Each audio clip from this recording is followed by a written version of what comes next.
আসসালামু আলাইকুম, কেমন আছেন সবাই? আজকে আমি আপনাদের সাথে শেয়ার করব লুকাজল ক্রিমের ক্লিন ও বিস্তারিত রিভিউ।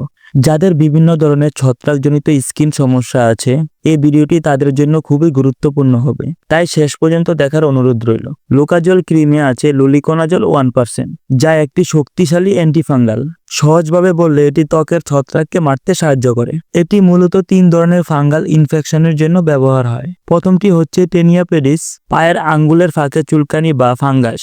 দ্বিতীয়টি হচ্ছে টিনিয়া ক্রোরিস, কোমরের আশেপাশে চুলকানি। তৃতীয়টি হচ্ছে টিনিয়া কর্পোরিস, শরীরের যে কোনো স্থানে দাউদ বা রিংওয়ার্ম। সহজ ভাষায় বললে আমাদের ত্বকের ফাঙ্গাল বাঁচতে আর্গস্টল নামের একটি উপাদান তৈরি হয়। লুলিকোনাজল সেই উপাদান তৈরি হওয়া বন্ধ করে দেয়, ফলে ফাঙ্গাল দুর্বল হয়ে ধীরে ধীরে মরে যায়। এখন বলবো এই ক্রিমটির ডোজ বা ব্যবহার বিধি। এখানে ডোজ খুবই গুরুত্বপূর্ণ। টেনিয়া পেডিস, যাদের পায়ের আঙ্গুলের ফাঁকে ফাঙ্গাস, তারা প্রতিদিন একবার আক্রান্ত স্থান এবং তার আশেপাশে 1 ইঞ্চি জায়গায় ভালোভাবে লাগাতে হবে। এভাবে টানা 2 সপ্তাহ ব্যবহার করতে হবে। টিনিয়া ক্রুইস এবং টিনিয়া কর্পোরিস, কোমর বা শরীরের দাউদ, প্রতিদিন একবার করে আক্রান্ত স্থানে এবং তার আশেপাশে 1 ইঞ্চি জায়গায় লাগাতে হবে, টানা 1 সপ্তাহ। শিশুদের ক্ষেত্রে এর নিরাপত্তা এখনো প্রতিষ্ঠিত হয়নি, কিন্তু মনে রাখবেন ক্রিম লাগানোর আগে আক্রান্ত জায়গা ভালো করে ধুয়ে শুকিয়ে নিন।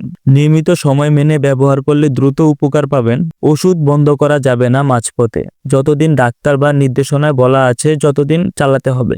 যাদের এই ওষুধের কোনো উপাদানে অ্যালার্জি রয়েছে তারা ব্যবহার করবেন না। ব্যবহারের পর লালচে হওয়া, জ্বালা, র্যাশ বা অস্বাভাবিক প্রতিক্রিয়া দেখা দেয়, তাহলে সাথে সাথে ব্যবহার করা বন্ধ করুন। এখন বলবো এই ক্রিমটির পার্শ্ব প্রতিক্রিয়া। সাধারণত ক্রিমটি খুবই নিরাপদ, তবে কিছু কিছু ক্ষেত্রে হালকা জ্বালা পোড়া, লালচে ভাব এসব দেখা দিতে পারে। এগুলি হলে চিকিৎসকের পরামর্শ করতে হবে। গর্ভবতী নারীদের জন্য পর্যাপ্ত গবেষণা নেই, তাই অত্যন্ত প্রয়োজন ছাড়া ব্যবহার করা উচিত নয়। এখন বলবো এই ক্রিমটি সতর্কতা নিয়ে। ক্রিমটি শুধুমাত্র শরীরের বাহির অংশে ব্যবহারের জন্য। চোখ, মুখ বা যৌনাঙ্গ লাগানো যাবে না। আক্রান্ত স্থান শুকনো রাখতে হবে, কারণ ফাঙ্গাস ভেজা জায়গায় বেশি বাড়ে। পরিষ্কার কাপড় ব্যবহার করুন এবং ব্যক্তিগত জিনিস আলাদা রাখুন। ক্রিমটি সম্পর্কে শেষ কথা বলতে গেলে, লুলিজল ক্রিম সঠিকভাবে এবং নির্দিষ্ট সময় ধরে ব্যবহার করলে বেশিরভাগ দাউদ, টিনিয়া ও ফাঙ্গাল ইনফেকশন খুব ভালো কাজ করে। তবে যে কোনো ওষুধ ব্যবহারের আগে রেজিস্টার্ড চিকিৎসকের পরামর্শ নেওয়াটাই জরুরি। আজ এই পর্যন্ত। ভিডিওটি ভালো লেগে থাকলে লাইক দিন, কমেন্ট করুন, আর এমন আরো রিভিউ পেতে সাবস্ক্রাইব করতে ভুলবেন না। ধন্যবাদ সবাইকে।